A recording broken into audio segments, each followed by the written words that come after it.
It's when it's raining and you're cold. It's when you're in a position where people are showing a lack of respect for each other elsewhere, and you and your team are holding strong, you know? Nothing can shake you. Nothing can shake you.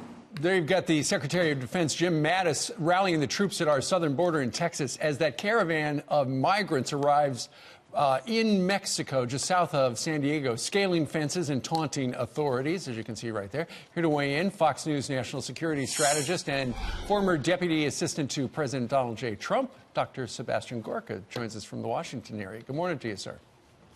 Good morning, Steve. Well, you know, according to Senator Jeff Flake, sending those troops down to our southern border, that's just a stunt. It was all for the election. It was to bolster the president. What do you think? Are we talking about Jeff Irrelevant Flake? Why doesn't this guy just, you know, he is more lame duck than the House of Representatives right now. Four-star Marine Corps legends like Secretary Mattis don't do political stunts. And in fact, Secretary Mattis has said so in public.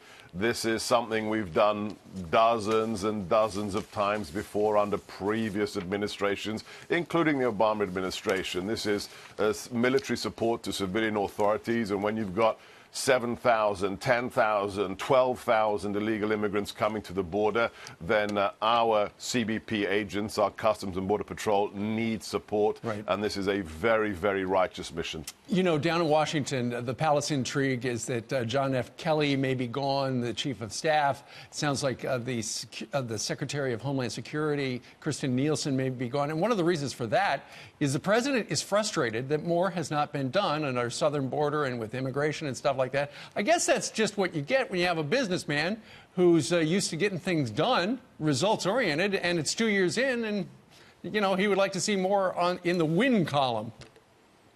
Yeah, I don't have much time for these palace intrigue stories. I think they've been talking about, you know, General Kelly leaving the White House since the day he began. We've constantly had these stories. With regards to cabinet members swapping out or leaving, that's absolutely par for the course 2 years into any administration. Sure. But you're absolutely right. Having worked for the man during the campaign and in the White House, Donald Trump is about results, and you will be measured. Whether you are a deputy like I was, an assistant, or a secretary, you will be measured by your results. And one of the important things is immigration reform and building the wall. Right. There's a story out that apparently the president was talking on the phone a couple of days ago with Prime Minister of Great Britain, Theresa May. She called to congratulate him on the results from the election. And then he said, hey, what's taken so long with Brexit, among other things?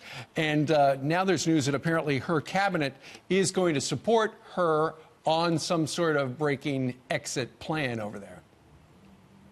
Yeah, she's in trouble, Steve. The Brits have been waiting 2 years since the referendum for the government of Theresa May to actually get it going.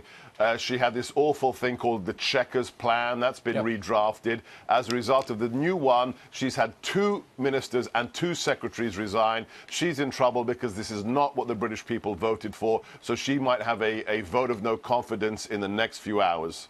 Her own exit on the Britain exit. All right. Thank you very much, Sebastian Gorka, joining us from a snowy D.C. Thanks, Steve. Thank you.